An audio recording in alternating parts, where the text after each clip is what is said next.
BA, BCom, BSc, MA, MCom करें विश्व की सबसे बड़ी यूनिवर्सिटी इग्नू से। सॉल्व असाइनमेंट्स और गाइड बुक्स प्राप्त करें। संपर्क करें Mahakal computers, DAV PG college के पास, पंच मंदिरा मोड़ से दाहिने, सिवान। मजबूत घर चाहिए तो अच्छे सीमेंट के साथ अच्छा सरिया भी लगाइए, तभी तो ऐसा घर बनेगा जो पीढ़ियां बरते। तो कौन सा टीएमटी लगाएं? अरे एक ही तो है, भारत का सबसे भरोसेमंद Saluja gold TMT bars. Extra strong, higher earthquake resistance, flexible, better bonding with cement और सालों का भरोसा। निर्माण में मजबूती चाहिए तो अच्छे सीमेंट के साथ लगाइए सिर्फ सलूजा गोल्ड टीएमटी। अब सही पकड़े हो कॉन्ट्रैक्टर बाबू। सलूजा गोल्ड टीएमटी बार, मजबूती सब कुछ है। सिवान जिला परिषद सदस्य रेणु यादव ने जिला परिषद में हो रहे घोटाले को लेकर एक प्रेस कॉन्फ्रेंस की। प्रेस कॉन्फ्रेंस में जिला परिषद रेणु यादव ने जिला परिषद पर कई गंभीर आरोप लगाए हैं। उन्होंने कहा कि पुस्तकालय हेतु टेंडर में काफी गड़बड़ी हुई है और इसका ज्ञापन उन्होंने डीएम को सौंप कर जाँच की मांग की है। रेणु यादव ने जिला परिषद द्वारा कराए गए पुस्तकालय हेतु टेंडर पर सवाल उठाते हुए कहा कि टेंडर करने के लिए क्या जिला परिषद के सामान्य या विशेष बैठक की गई और किस प्रकार का निर्णय लिया गया। क्या टेंडर के लिए किसी सक्षम अधिकारी से आदेश लिया गया? टेंडर में लिखी सामग्रियों का चयन किस कमेटी द्वारा किया गया? उन्होंने कहा कि पुस्तकालय की राशि 11 लाख रुपए है। टेंडर 29 पुस्तकालय का किया गया है तो टोटल राशि 3 करोड़ 19 लाख रुपए हुई, जिसमें बड़े पैमाने पर गड़बड़ी हुई है। आइए आपको सुनाते हैं कि जिला परिषद सदस्य रेणु यादव ने क्या कुछ कहा है। देखिए, पहले तो मैं यहाँ पर आए हुए सारे चैनल कि हमारे पत्रकार बंधुओं को मैं हार्दिक अभिनंदन स्वागत करती हूँ। आज एक जिला पार्षद को प्रेस कॉन्फ्रेंस की ज़रूरत क्या पड़ी? हम पंचायत के प्रतिनिधि हैं, पंचायत की मूलभूत सुविधाओं के लिए चयनित होकर आते हैं, अपने क्षेत्रों से जीत के आते हैं और सदन में अपना सवाल उठाते हैं। विकास ले जाकर झुग्गी झोपड़ी गाँव तक पहुँचाने का हम काम करते हैं। उसी क्रम में एक पुस्तकालय का जो टेंडर हुआ है उसको मैंने कल जिलाधिकारी महोदय के कार्यालय में भी मैंने यह आवेदन दिया है लिखित एजेंडे के साथ, जो आप देख सकते हैं। और मेरा एजेंडा था जिसमें इसमें लिखा गया है, मैं पढ़ के सुनाना चाहूँगी। उपयुक्त निविदा करने के लिए क्या जिला परिषद की सामान्य या विशेष बैठक में किसी प्रकार की निर्णय ली गई है? एजेंडा नंबर 2, उपयुक्त निविदा के लिए किसी सक्षम पदाधिकारी का आदेश प्राप्त किया गया है? पॉइंट नंबर 3, उपयुक्त निविदा में उपगृह सामग्रियों का चयन किस कमेटी द्वारा किया गया है? पॉइंट नंबर 4, उपयुक्त निविदा में संलिप्त सामग्री के लिए सामग्री लिस्ट पर जिन सदस्यों के हस्ताक्षर है वे सभी सदस्य कौन से कमेटी के सदस्य हैं एवं क्या उनका हस्ताक्षर करने वाला सभी सदस्य जिला परिषद सिवान के सदस्य हैं? इनकी जांच कराना आवश्यक प्रतीत होता है। यह निविदा जो टेंडर की गई है यह एनआईसी पर लोड भी है, वेबसाइट एनआईसी पर लोड है, आप देख सकते हैं। उनके कागजात मेरे पास है, मैं दिखाना चाहूँगी। यह हमारे यहाँ जिला परिषद ने एक टेंडर डाला है पुस्तकालय, हर क्षेत्र में पुस्तकालय जिसका एस्टीमेट 12 लाख है। 12 लाख की सामग्री है, 12 लाख स्कूल की मेंटेनेंस। निविदा को देखा गया है कि बिना आनंद फानंद में किसी कमेटी के सदस्य द्वारा ना कमेटी बनाई गई है। हम लोग की योजना सदन में बहुमत पर पारित होती है, नहीं तो कमेटी पारित करती है। इसमें ना कोई कमेटी बनाई गई है और ना ही किसी सदस्य से इसके बारे में अनुशंसा ली गई है। सिर्फ हम लोग से एक नाम लिया गया था कि अपने क्षेत्र में आप नाम दीजिए। सारे सदस्य ने आंगनबाड़ी और पुस्तकालय के नाम पर लिख कर देने का काम किया, जिसमें पुस्तकालय का टेंडर आप देख सकते हैं, उसका कागजात है मेरे पास। यह पुस्तकालय की टेंडर हुई है। इसमें कुल जिला पार्षद 41 हम लोग हैं। 41 में 29 जिला पार्षदों के क्षेत्र में यह योजना दी गई है और 12 जो क्षेत्र हैं उसे वंचित किया गया है। मैं आप लोग के मीडिया के माध्यम से जिलाधिकारी महोदय को भी बताना चाहती हूँ और माननीय हमारी सरकार को भी बताना चाहती हूँ कि निविदा होता है तो सारे कर्मचारी का साइन होता है, यहाँ हस्ताक्षर होता है। बिना अगर कमेटी में कोई है तो देख सकते हैं कि जिस जिला पार्षदों ने साइन किया है, यहाँ लिखा गया है नीतू देवी, सैदा सुहेल, यहाँ लिखा गया है राम दुलार वर्मा, यहाँ लिखा गया है कमलेश यादव, यहाँ लिखा गया प्रमोद कुमार, यहाँ लिखा गया है बेबी देवी, यहाँ लिखा गया उर्मिला देवी, यहाँ लिखा गया उषा देवी, माननीय हमारी अध्यक्ष संगीता देवी का हस्ताक्षर है और यहाँ बबीता देवी है। हम कहना चाहेंगे कि जिला पंचायती राज व्यवस्था में जब कोई योजना पारित होती है तो सदन से पारित किया जाता है और नहीं तो कमेटी से पारित की जाती है। तो क्या यह सदस्य हमारे जिला पार्षद, पहले मेरा प्रश्न है कि जिसने यह साइन किया है क्या वह जिला पार्षद का सदस्य है? यह जांच का विषय है। इसमें सदस्य के नाम पर कमलेश यादव को हम नहीं पहचानते हैं कौन सा अननोन व्यक्ति है और कहाँ के रहने वाले हैं, इनको हम नहीं नाम धरेंगे। ये जांच का विषय है कि जिलाधिकारी महोदय इसका जांच करें कि इतने इम्पोर्टेंट कागजात पर यह व्यक्ति जिला पार्षद नहीं है फिर भी इसका हस्ताक्षर क्यों?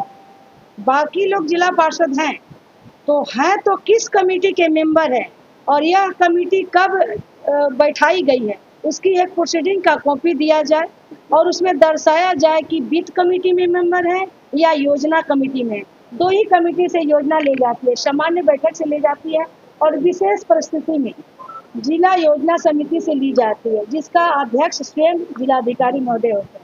तो हमारे यहाँ योजना समिति की कमेटी ही नहीं बनी। हमने इस चीज़ को सदन में उठाया तो हमारे डीडीसी साहब ने कहा कि मैडम आपको पता नहीं, जिला योजना समिति से ली गई। हमने कहा कि सर हमारे यहाँ जिला योजना समिति तो बनी ही नहीं है, जिला योजना समिति में स्वयं हमारे जिलाधिकारी महोदय अध्यक्ष होते हैं। तो फिर उसके बाद कहा लोग कि आपने नहीं दिया है इसीलिए आपके क्षेत्र में नहीं। मेन है कि इस चीज़ जांच का विषय है कि क्या किस कमेटी से आज 3 करोड़ 19 लाख रुपये की पुस्तकालय पास कर दी गई है और क्या पंचायती राज एक्ट में है कि 41 पार्षदों में 29 पार्षदों के यहाँ यह योजना लाभ उठाए दे दिया जाए और मात्र 12 क्षेत्र को इस क्षेत्र से वंचित कर दिया जाए। मैं आपके माध्यम से भी हम सरकार से भी कहना चाहूँगी कि यह कहाँ का नियम है कि अध्यक्ष बन जाए तो अपने यहाँ करोड़ों का काम लेके चले जाए और किसी क्षेत्र को वंचित कर दिया जाए। तो मेरा इससे आप लोग के माध्यम से अनुरोध है और जिलाधिकारी महोदय से भी आग्रह है या कि जांच की वस्तु है कि इसमें साइन करने वाले लोग किस कमेटी के सदस्य है, इसकी जांच की जाए और यह योजना को कैंसिल किया जाए या टेंडर को रद्द किया जाए और इसकी जांच होनी चाहिए कि इसमें कौन सा आनंद फानन में यह लिया गया।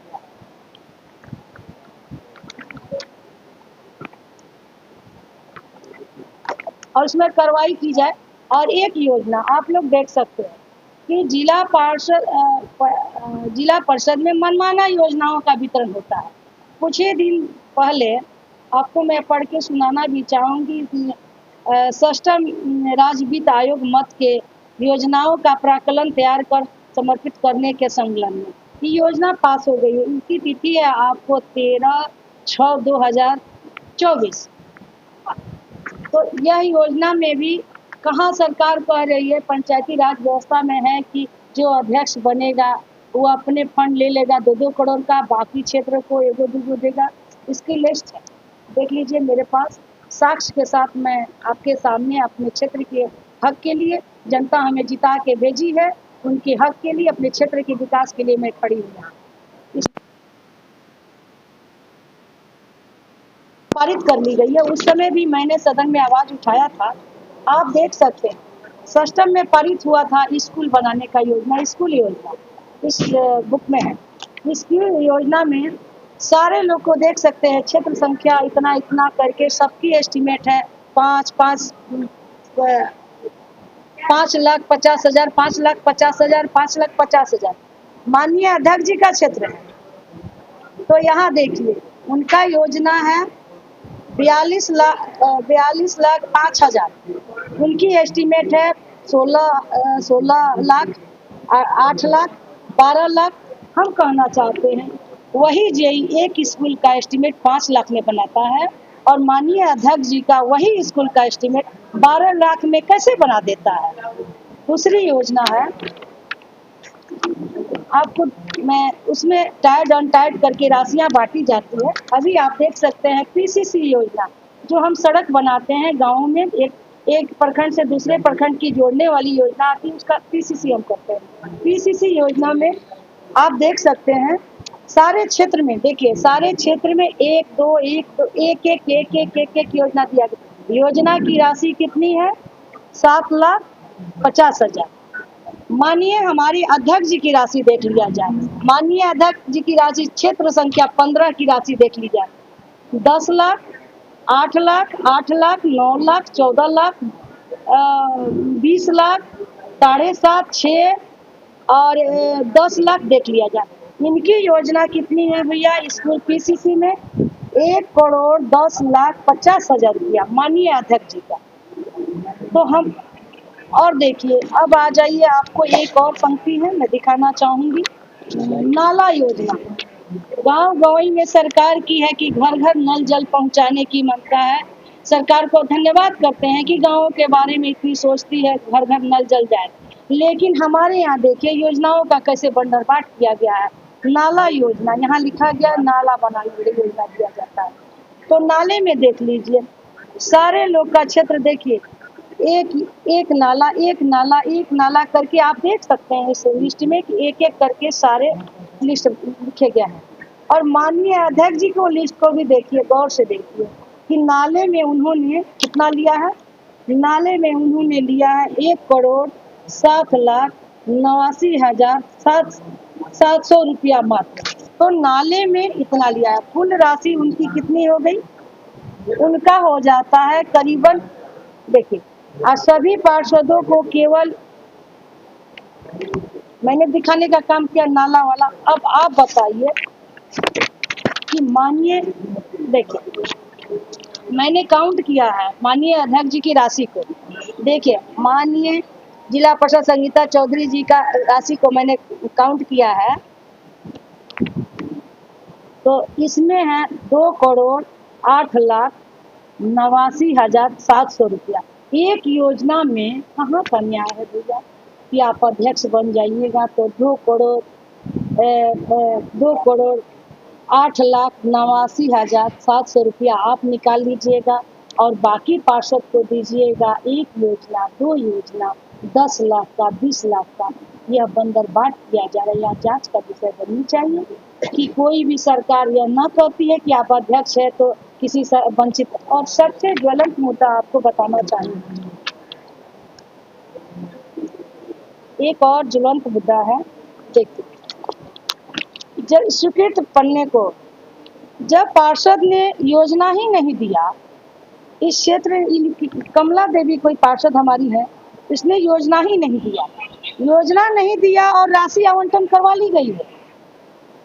योजना जब कोई पार्षद नहीं दिया, जब उसके यहाँ पास नहीं हुआ, तो फिर राशि कैसे आवंटन हो गया? ये सारे अफसर के यहाँ ताक्षर देखिए, जैसे उषा देवी दरौंदा, देखिए दरौली, हाँ राशि निकासी हो गई है। आप तो देख सकते हैं ना कि तो एस्टिमेट तो पूरे पन्ना है ना, तो मैंने आप देखिए और आप देखिए कई क्षेत्रों में पार्षद ने योजना न देने के बावजूद भी, देखिए आशा देवी हमारी गोरिया कोठी की आती हैं, देखिए आशा देवी, इन्होंने कहीं योजना का नाम ही नहीं लिखा है, योजना दिया ही नहीं है और राशि निकाल लिया गया है 7.5 लाख रुपया। और देखिए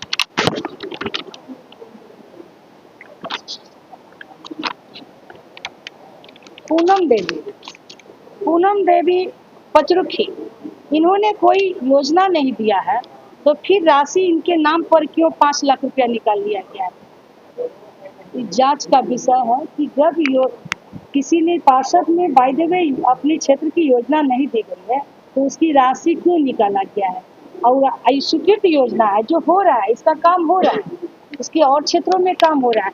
कई पार्षदों का काम ऐसे ही, हम आपके माध्यम से यह कहना चाहेंगे कि माननीय अध्यक्ष जी मनमाना ढंग से करती है। अगर इसमें डीडीसी साहब साइन किए हैं तो अगर डीडीसी साहब कोई बात सच्चाई होता, चाहे टेंडर के बारे में या योजना के बारे में, तो हम जरूर साइन नहीं करते। इतना हम जानते हैं कि उनको भी नहीं जनाया गया है, डीडीसी साहब को भी बरगलाने का काम किया गया है और आनंद फानन में योजना का बंदरबाट किया गया है। मेरे पास साक्ष्य के साथ है, इसलिए मैं मीडिया के माध्यम से जिलाधिकारी महोदय से भी कहना चाहूँगी कि योजना सारे साक्ष्य को लेकर कल मैंने उनके कार्यालय में और डीआरडीए में डीडीसी साहब के कार्यालय में भी रिसीविंग करवाया है कि पुस्तकालय की टेंडर की जांच हो। वह कमेटी के लोग वास्तव में जिला पार्षद हैं कि नहीं है, इसकी भी जांच होनी चाहिए और किस कमेटी से पारित हुई है इसकी भी जांच होनी चाहिए। और 12 क्षेत्र की जनता पार्षदों को किस इस योजना से वंचित किया गया है इसकी भी होना चाहिए कि वंचित क्यों किया गया है। तो यह जांच का विषय बनता है। अगर ये हमारी बातों को नहीं सुना गया तो हम कोर्ट में जाएंगे। बहुत से ऑडियो वीडियो है जो हमारे पास है, तो उस चीज़ को हम आपके पास नहीं, कोर्ट में हम स्वयं रखेंगे। अगर ये हमारी बातों को नहीं माना जाता है और इस पर संज्ञान नहीं लिया जाता है तो हम कोर्ट में जल्द ही जाएंगे और वीडियो हम कोर्ट में प्रस्तुत करेंगे। हम कहना चाहते हैं कि माननीय संगीता जी कुछ लोगों से अफवाह करवा रही हैं, कह रही हैं कि हम पैसा दिए हैं जिला पार्षदों के वोट के लिए, 25-25 लाख रुपया दिया। हम कहना चाहते हैं कि माननीय अध्यक्ष जी अगर आप एक पार्षद को 25 लाख रुपया दी हैं तो एक 40 पार्षद हो गए। 40 पार्षदों का अगर 25 लाख का हम काउंट करते हैं तो 10 करोड़ रुपया हुआ। तो 10 करोड़ रुपया आपके पास आया कहाँ से आ गया? आय का स्रोत क्या है कि आपके पास 10 करोड़ रुपया आ गया? उसकी भी जांच होनी चाहिए, उनकी संपत्ति की भी जांच होनी चाहिए, साथ में उनका ड्राइवर खलासी का भी संपत्ति की जांच होनी चाहिए और एक तरफ रेणु यादव की संपत्ति की भी जांच होनी चाहिए। हम चाहते हैं कि सच्चाई सामने आए और योजनाओं की बंदरबाट नहीं होनी चाहिए। मेरे पार्षद और 40 पार्षद है जैसा कि आपने बताया, लेकिन यहाँ पे विरोध में मात्र 4 दिखाई दे रहे हैं, तो ये 36 आदमी क्यों है, क्या कारण? देखिए, विरोध की बात नहीं है, जनता ने हमें अपने हक के लिए जिताया है।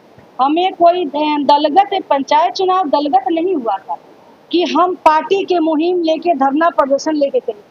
रेणु यादव स्वयं सक्षम है कि उनको अगर इस योजना से वंचित किया गया है तो अपने अधिकार के लिए वो मीडिया के सामने आए और माननीय अध्यक्ष से लड़े और जांच का विषय बने, ताकि उनके जनता हमें वोट इसलिए दिए कि आप जाके विकास दीजिए। ये कोई पार्टी का विषय नहीं है कि हम धरना प्रदर्शन करेंगे। इसलिए हम लोग जिनको लगा कि मेरे क्षेत्र में नहीं है वो है, जिनको लग रहा है वो अपना है। ये लड़ाई रेणु यादव की है। मतलब सदस्यों का नाम दिया था 12 सदस्य को लाइब्रेरी की योजनाओं से वंचित कर दिया गया है। मात्र 29 क्षेत्रों में पास है। और वो भी हाँ, ज्वलंत मुद्दा एक है कि यह योजना आंतरिक मत का था। यह योजना जो पैसा काम करने में बच जाता, यानी सूद का पैसा, इंटरेस्ट का पैसा से ही यह पुस्तकालय वितरण हुआ था। अब न इंटरेस्ट आएगा और न वितरण होगा, इस पैसे का बंदरबाट किया गया।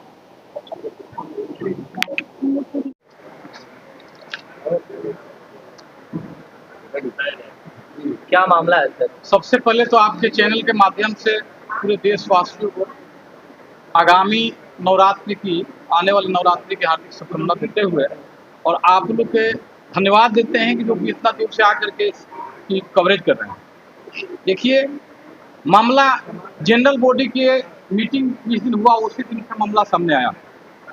हम लोग का मांग था कि लोकसभा में मीडिया के लोगों को, मीडिया बंधुओं को बाइज्जत बैठा करके और उन लोग को साझा किया जाता है और लोकसभा में जो भी मामला उठता है, विधानसभा उठता है, उनको समाज को दिखाने का काम करते हैं।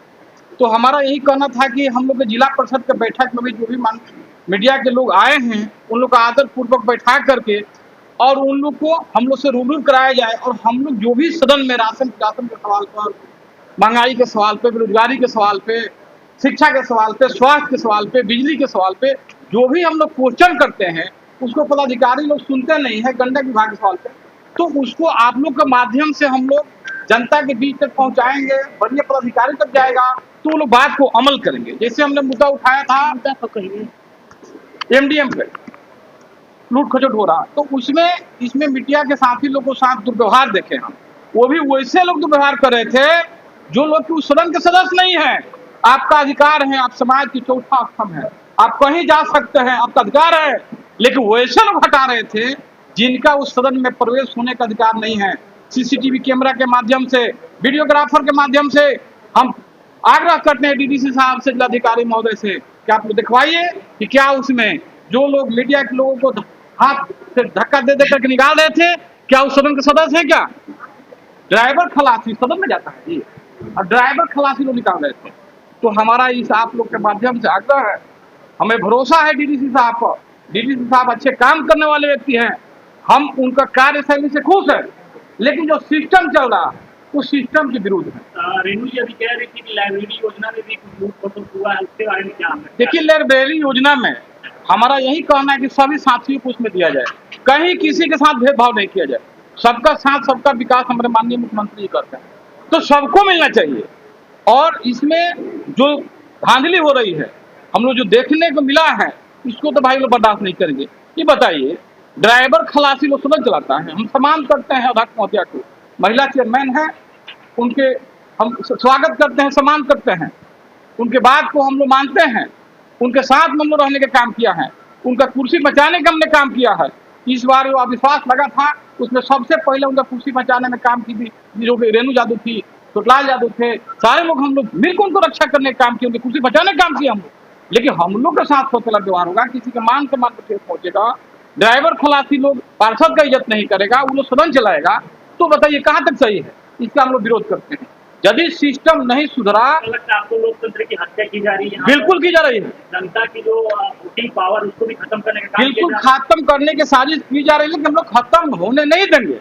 हम लोग सड़क से लेकर सदन तक लड़ने के काम करेंगे। अभी तो शुरुआत है हम लोग का, हम लोग के पास अनेकों हथकंडा है, जो कि हम लोग जाएंगे पटना लोकायुक्त में जाएंगे हम लोग पटना विजिलेंस में जाएंगे, अनेकों विभाग में जा करके कार्रवाई कराने का काम करेंगे, उसकी कापी आप लोग को देंगे, और अनिश्चित काल के लिए जिला परिषद के गेट पर हम लोग धरना देने के काम करेंगे, लेकिन पीछे हटने वाले काम नहीं करेंगे। हम लोग जनता के और अपने क्षेत्र के हक की लड़ाई के लिए हम लोग एड़ी चोटी एक कर देंगे, लड़ाई लड़ेंगे।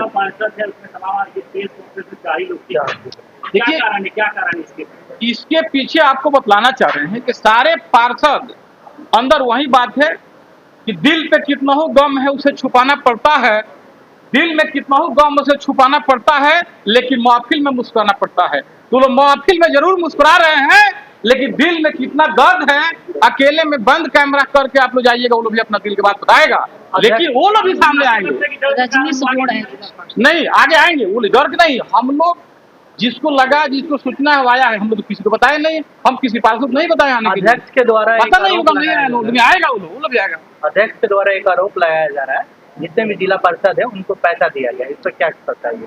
यह आरोप बेबुनियाद है भाई, जिसको मिला होगा वो समझे, हमको तो नहीं मिला है। यदि अध्यक्ष माननीय सम्मानित अध्यक्ष हम लोग के मालिक ने का जीवन है, अब वो इस तरह की बात कर रही हैं, तो सबसे पहले तो हम आग्रह करते हैं आप लोग के चैनल के माध्यम से, वो कैमरा पर आकर बताएं कि कितना पैसा खर्च किए हैं, जब और बोले कि हम पैसे देकर हम चेयरमैन बने, इस चीज को एक्सेप्ट कर लें, नहीं इस चीज को एक्सेप्ट कर लें कि पैसा देकर चेयरमैन बनी है, तो फिर उसको भी जांच कराया जाए कि इतना करोड़ों रुपया आप लाई कहाँ से, हम कर रहे हैं, वो कैमरा पर आके बताएं किसको दी है, कितना दी है, और उसको जांच कराया जाए कि पैसा आया कहाँ से करोड़ों रुपया। धन्यवाद। ठीक है। देखिए, हम लोग कुर्सी बचाने के लिए मीटिंग में गए, मीटिंग किया गया था कि आप लोग को हम लोगों ने बुलाया यहाँ पे आकर के हमारे बातों को कवरेज कर रहे हैं और जनता के बीच भेजने का काम करेंगे। जिला परिषद में हम बताना चाहते हैं कि सबसे ज़्यादा सबसे पहले 2021-22, 22-23, 24-25 की योजना की जांच कराई जाए। हम डीएम साहब से मांग करते हैं। जांच के पीछे क्या कारण आप लगाते हैं? क्या किस आधार पर आप जांच करवाना चाहते हैं, किन कारणों की वजह से? देखिए, डीएम साहब से हम कहना चाहते हैं कि हम आपसे मांग करते हैं कि 2021, 22, 23, 24-25 तक योजना में बहुत ज़्यादा धांधली किया गया है। कौन कौन सी योजना है, कौन कौन से विभाग? 15वीं मद का योजना है, षष्ठम राज्य का और पंचम मद का, ये तीनों योजना में धांधली किया गया है। क्या धांधली है? धांधली है। तो पहले तो बंदरबात किया गया है कि माननीय जिला पार्षद अध्यक्ष अपने 4 करोड़ की योजना ली है, पार्षदों को 21 लाख 20 लाख की योजना दी है। दूसरी योजना मुखिया जी किसी क्षेत्र में काम करवाए हैं, उसमें भी हमारा जिला पार्षद के कुछ पार्षदों ने उस योजना को अपने फंड में DPR में चढ़ा करके और मुखिया जी का बोर्ड लगा हुआ है, अपना बोर्ड लगवा करके पेमेंट उठाने का काम किया है। आप कह रहे हैं कि 22, 23, 24 जो बता रहे हैं जी, तो ये मतलब 3-4 साल हो गया, तो इतना लेट आप लोग इस चीज पे क्यों आरोप लगा रहे हैं? आप लोग देखिए, जानकारी नहीं थी? नहीं, हम लोग को कोई जानकारी नहीं थी। आज तक ले 5 साल का जब पीछे का आदमी जीत के आता है, नया जिला पार्षद जीत के आए हुए हैं, जब हम लोग जीत के आते हैं तो 2021 में हम लोग का 5 साल का लेखा जोखा मिलता है, वो लमसम 400-500 का पेज रहता है। आज तक हम लोग ने अनेकों बार जिला पार्षद के मीटिंग में हम लोग ने सदन में अपने बात को रखने का काम किया, आज तक हम लोग को नहीं दिया गया। आप लोग को मिला ही नहीं लेखा जोखा 5 साल का। 2016 से 21 तक का लेखा जोखा हम लोग मांगे हैं, आज तक प्रोसीडिंग हम लोग को नहीं मिलता है, जो कि 1 सप्ताह के जनरल बॉडी के बैठक के 1 सप्ताह के अंदर सभी माननीय पार्षद को भेज देना है। और आपका जो लेकिन 11 माह पे हम लोग को प्रोसीडिंग मिलता है मीटिंग में। बाबू आप क्यों परेशान है, पूछने दीजिए ना।